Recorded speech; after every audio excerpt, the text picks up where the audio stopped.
7 de la mañana con 42 minutos y vamos a profundizar en este tema que ha marcado la agenda política, también de seguridad durante los últimos días, que es este hallazgo, ¿no?, de un grupo de funcionarios de la Fuerza Aérea de Chile involucrados en eventual tráfico de drogas, específicamente de ketamina, y quien finalmente tiene que investigar esto, si la justicia civil, la justicia militar, etcétera, etcétera. Bueno, para entender más esta situación, está con nosotros a esta hora de la mañana la doctora en Ciencia Política y Académica de la Facultad de Gobierno de la Universidad de Chile, la profesora Mireya Dávila, a quien le damos la bienvenida. Profesora, ¿cómo le va? Buenos días, gracias por estar con nosotros. Buen día, muchas gracias por la invitación. Sí, gracias a usted por estar a esta hora tan temprano conectada con nosotros y para entender un poco más este caso, para que la gente que nos escucha también lo tenga bien claro y ir aterrizando un poco, ¿no?, este problema. ¿Por qué se produce esta competencia? ¿Por qué se habla que hay una contienda de competencias entre la justicia civil y la justicia militar respecto de este caso en específico? Bueno, claro, lo que pasa es que esto, vamos a hablar un poco más de historia de mediano plazo, porque la justicia militar en Chile tiene atribuciones que se establecieron en dictadura, que tiene que ver con quién juzga los hechos en que están involucrados militares, inclusive aquellos que no tengan que ver solamente con delitos militares. Entonces, si bien la justicia militar se ha podido modernizar, se hicieron algunas reformas durante la democracia que tienen que ver con los civiles que participan en situaciones en que pueden estar involucrados los militares, que sí son juzgados por la justicia civil. Los militares siguen teniendo, el código dice que siguen teniendo la justicia militar la prerrogativa de juzgar a militares, independientemente del delito en que estén involucrados. Entonces, por eso es que entre la Fiscalía y la justicia militar se ha abierto una contienda de competencia que se va a resolver, creo que el 18 de julio, cuando la Corte pueda fallar quién se queda al final con el caso. Profesora, buen día. Pareciera que este tema excede la justicia militar y excede también las Fuerzas Armadas, ¿no? Que es el narcotráfico. Por eso también creo que nos lleva a la pregunta de si el marco de la justicia militar es suficiente para poder investigar un caso así, más allá de lo que se resuelva en la disputa de competencia, ¿no? Ayer escuchaba incluso personeros del mundo político decir que la justicia militar no da garantías del debido proceso. ¿Cómo lo ve usted? Yo creo que son temas distintos. Yo creo que más bien no escuché la declaración del mundo político y dijo eso exactamente respecto a lo de la lo del debido proceso, porque yo creo que, me imagino, estoy especulando, que tiene que ver con que la justicia militar juzga militares. Yo creo que el buen punto interesante es que tú pones. Yo creo que más allá de la justicia militar, yo creo que hay que mirarlo desde el punto de vista del Estado. Si es que el Estado está siendo capaz o no de enfrentar el tema del narcotráfico. Yo creo que por ahí podría ayudarnos. Y segundo, que tiene que ver con una lógica larga también, que es por qué la justicia militar juzga hechos o causas en que estén involucrados militares en delitos que son potencialmente civiles. Yo creo que son dos discusiones distintas que van por carriles separados, pero que en este contexto me parece que son oportunos de mencionar, y que tiene que ver con otro punto también que quería mencionar, que tiene que ver con la militarización del orden público y el rol de las Fuerzas Armadas, más allá de la justicia, en términos del control del narcotráfico y las fronteras. Yo creo que ahí hay un tema que es bien complejo y que por lo menos estamos viendo que la élite política no ha sido capaz de reflexionar por la contingencia respecto a el camino que nos lleva este tema. Sí, ahí hay varios temas que pone sobre la mesa, profesora, respecto del último, porque efectivamente ante la situación migratoria y el diagnóstico, ¿no?, que ciertos dirigentes políticos han hecho respecto del tema, se ha ejercido una mayor presión respecto de que efectivamente las Fuerzas Armadas tengan un rol más participativo, ¿no?, más protagónico respecto del control de esa situación, al punto de que de hecho rige hasta el día de hoy. Creo que no se ha levantado el estado de excepción en la zona a propósito de lo mismo. Y una de las advertencias que se hizo cuando se han discutido este tipo de temas es precisamente la exposición que se hace de integrantes de una área tan sensible dentro de nuestro sistema democrático como pueden ser las fuerzas de orden, armadas, precisamente al crimen organizado. ¿Cómo ve usted eso? Porque efectivamente parece que estos hechos están dando un poco la razón, ¿no?, a esas advertencias que se hicieron en su momento. Es como esta frase de Crónica de una muerte anunciada, porque si uno mira, basta con mirar la experiencia comparada. Yo creo que si miramos México, que guardando la proporción de que está cerca de Estados Unidos, que es otro tema de los mercados de drogas que es más complejo, pero si miramos específicamente el tema de las Fuerzas Armadas participando en el control del narcotráfico, vemos el caso de Brasil y el caso también del orden interno, vemos que va mal, digamos, no va bien. O sea, la experiencia comparada dice que no es una buena política pública involucrar a los militares en orden interno por dos razones que se han alegado básicamente, que lo dice también incluso expertos y la academia, algunos de la academia, no todos, que tiene que ver con la potencial violación de derechos humanos, porque los militares no están preparados para este tipo de tareas, están preparados para la guerra, y la guerra implica que tú matas a tu enemigo. Y segundo, el tema de la corrupción potencial que estamos viendo hoy día con respecto a las grandes sumas de dinero que mueve el narcotráfico. Entonces, la experiencia comparada dice que no es una buena política pública involucrar a los militares en temas de orden interno y control fronterizo en estos temas. Entonces, pero la clase política parece que está presionada y no tiene la capacidad de respuesta más allá de la visión de corto plazo, que también es entendible, respecto a la mala decisión que es esto. Incluso las Fuerzas Armadas también lo han mencionado. Ellos han dicho varias veces que el tema de la extensión de los estados de excepción, no están cómodos con la situación por lo que yo ya les he dicho. Entonces me parece que hay una discusión más de largo plazo que no veo que se pueda dar también por toda la coyuntura que vimos respecto a cómo aborda el Estado, lo que dijo muy bien, el tema del control del narcotráfico, que tiene que ver con la justicia, con las policías, con el sistema penal, etcétera, que no necesariamente tiene que ver con las Fuerzas Armadas. Se puede topar en algunos temas que tienen que ver, por ejemplo, con el tema de la inteligencia, que también todavía esa ley se ha discutido tanto en el Congreso y todavía no se aprueba. Entonces, mi punto es que quiero enfatizar que es una cosa bien estructural, más allá del evento puntual que estamos viendo hoy día y que nos preocupa. Profesora Mireya Dávila, estamos conversando con la profesora Mireya Dávila, doctora en Ciencia Política y Académica de la Facultad de Gobierno de la Universidad de Chile. Quiero volver al tema de si la justicia militar está preparada o no para enfrentar un tema así. Ayer el ministro de Seguridad, Luis Cordero, decía, claro, la justicia militar no tiene necesariamente, digamos, mientras se resuelve la disputa de competencia, la justicia militar podría entregar la información a la justicia civil, pero se da la impresión de que no es una obligación. De hecho, ayer la FACH decía, no vamos a entregar nada hasta que se resuelva la disputa de competencia, y deja como en un área gris, como en un quién entiende realmente cómo funciona este sistema, y da la impresión de que está como obsoleto el marco en el que estamos funcionando. ¿Qué opina usted sobre eso? Yo creo que sí, yo creo que ya después de tantos años de democracia, yo creo que se podría discutir abiertamente en un espacio deliberativo democrático con respecto a las atribuciones de la justicia militar. Yo creo que eso todavía está pendiente.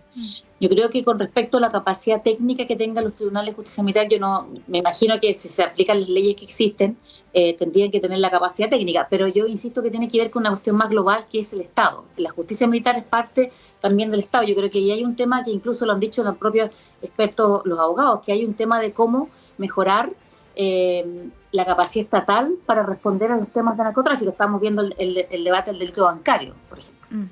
Y me parece que con respecto al tema de la información, claro, no se ve bien, y ahí más que la competencia de la justicia militar, que yo creo que es muy importante, tiene que ver también con el liderazgo presidencial o la capacidad del poder civil para hacer cumplir las normas a los militares. Y yo creo que tal vez en la confusión de las declaraciones, en los dimes y diretes, tal vez eso se ve desde fuera como que algo que todavía es un poco débil o que todavía no se ejerce con plenitud como correspondería. Pero si uno lee la prensa hoy día, más bien las explicaciones tienen que ver con una confusión más que con la capacidad del Ejecutivo. Lo estoy despersonalizando, no tiene que ver precisamente con el presidente Boric, la capacidad del Ejecutivo de hacer cumplir las órdenes y decirle al comandante en jefe, usted tiene que hacer esto, hágalo.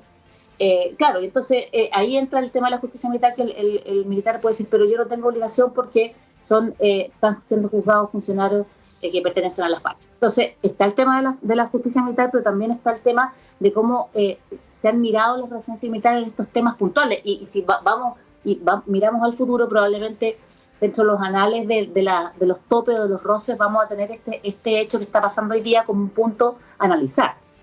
Más allá de lo que es directo y del problema comunicacional, y está bien, me parece que a pesar de las descoordinaciones se ha respondido como se puede responder, pero insisto que tiene que ver con la figura del Ejecutivo respecto a cómo maneja la relación con los comandantes en jefe de la Fuerza Armada. Ujú.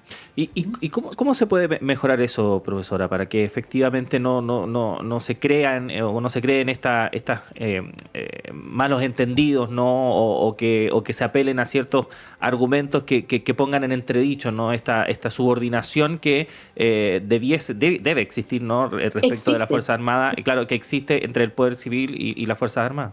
Bueno, aquí necesitamos varios minutos, pero en general, si empiezo con la historia larga, tiene que ver con ciertos amarres institucionales que en el fondo, ciertas lógicas de la Constitución que hacen que las Fuerzas Armadas tengan una prerrogativa como de cierta autonomía respecto a ciertas cosas. Y ahí está la Ley Orgánica Constitucional, que la dictadura la incluyó al término del gobierno de Pinochet para poder... una forma de privilegiar ciertas autonomías de los comandantes jefes y de los militares. Segundo, tiene que ver, yo creo que con un cambio cultural también. Yo creo que si bien uno diría, pero desde 1990, ¿cómo es posible que pase esto? Yo creo que en general se ha avanzado en hartas cosas.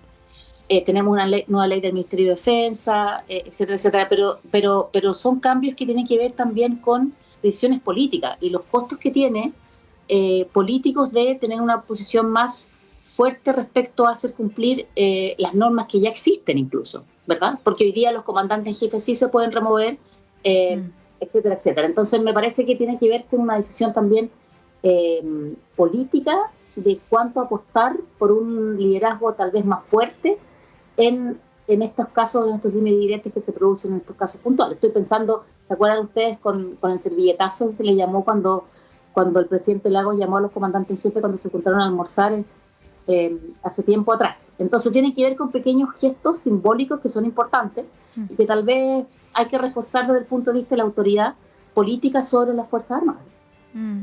Profesora, ¿y cómo cree usted que se va a desarrollar el tema de la disputa de competencia? Quizás estoy haciendo un poco de futuro fantasía, sí. Pero, por ejemplo, decía ayer el ministro de Seguridad, en conversación con Infinita, que era probable que quedara en la justicia civil porque es narcotráfico, etcétera, pero ¿cómo lo ve? Porque si quedara, por ejemplo, en justicia militar sería igual quizás una mala señal, ¿no? Sí, yo creo que políticamente, como usted bien lo dice, debería quedar en la justicia civil. Me parece que desde el punto de vista político sería mejor que pasara eso. Pero yo no soy abogada y no sé hasta qué punto cuál legislación tiene preponderancia, si la del narcotráfico o la de la justicia militar, pero tiendo a pensar que como ha sido la tónica más bien independientemente del tema del narcotráfico, se va a quedar, y aquí estoy contradiciendo al ministro Cordero, pero más bien tal vez por lo que a uno le gustaría que pasara, que quede en la justicia civil. Pero yo tiendo a pensar que como está regulada todavía la justicia militar, va a quedar en la justicia militar.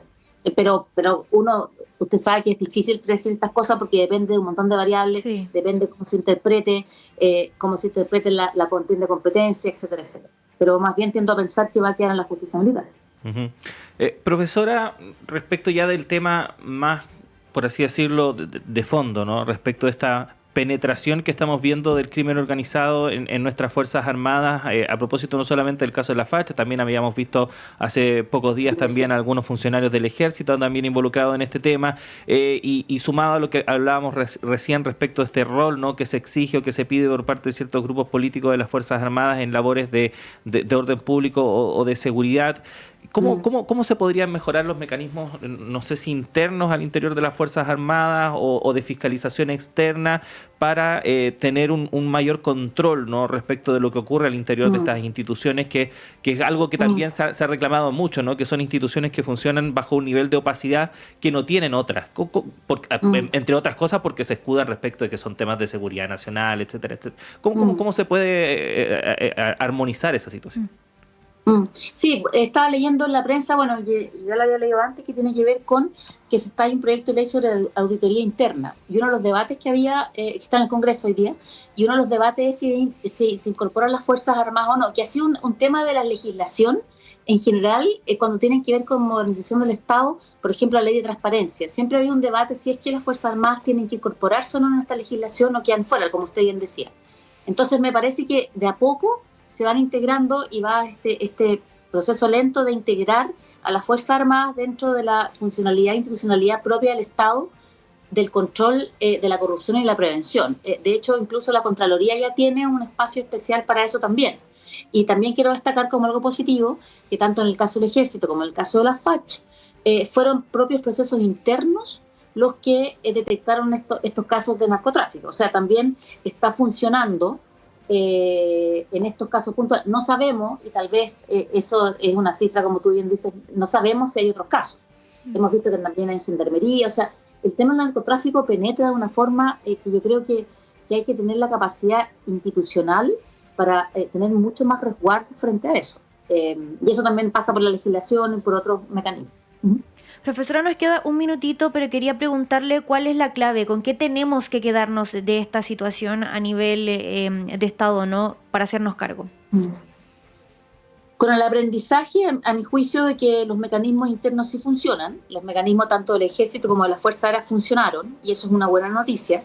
Entonces deberían reforzarse, tal vez, y tal vez precisamente por el proyecto de auditoría interna, que sean las lógicas internas las que puedan detectar estos casos, también el rol de la Contraloría, y seguir trabajando, que yo no le veo el espacio político hoy día para una reforma a la justicia militar, que yo creo que además está reñida con organismos internacionales. O sea, el Estado chileno no ha cumplido lo que dice la legislación internacional respecto a derechos humanos, respecto a que la justicia militar solo tiene que juzgar casos en caso de guerra, no en otros casos. Entonces, también hay un tema del Estado de insertarse plenamente en estos mandatos internacionales de derechos humanos. Así que por ahí. Como todo en la vida es complejo y lamentablemente en estas cosas no hay soluciones fáciles, pero tiene que haber voluntad política y capacidad técnica para estos problemas. Profesora Mireya Dávila, como siempre, queremos agradecer la disposición que tiene para conversar con nosotros y la esperamos pronto. Que tenga un buen día. Buenos días, muchas gracias por la invitación. Gracias, Chao. profesora. 7 de la mañana con 59 minutos todavía, ya van a ser las 8, así que tenemos que hacer una pausa en esta primera edición, pero siga junto a nosotros y nosotras. Ya llega Patricio López para continuar con el programa. Connie, nosotros nos reencontramos ya mañana viernes, porque se nos fue esta semana. Oye, se nos fue una noticia importante. Tania González me la dijo por interno, hoy día es el día de la sopaipilla, para que la celebren, en familia, con amigos, en el trabajo. Bueno, acá nuestro equipo técnico es bien dado, ¿no?, a este tipo de celebración, así que no espero menos del equipo, no van a defraudar seguramente. Bueno, muy buen día a todos y todas. Quédense en Radio Universidad de Chile.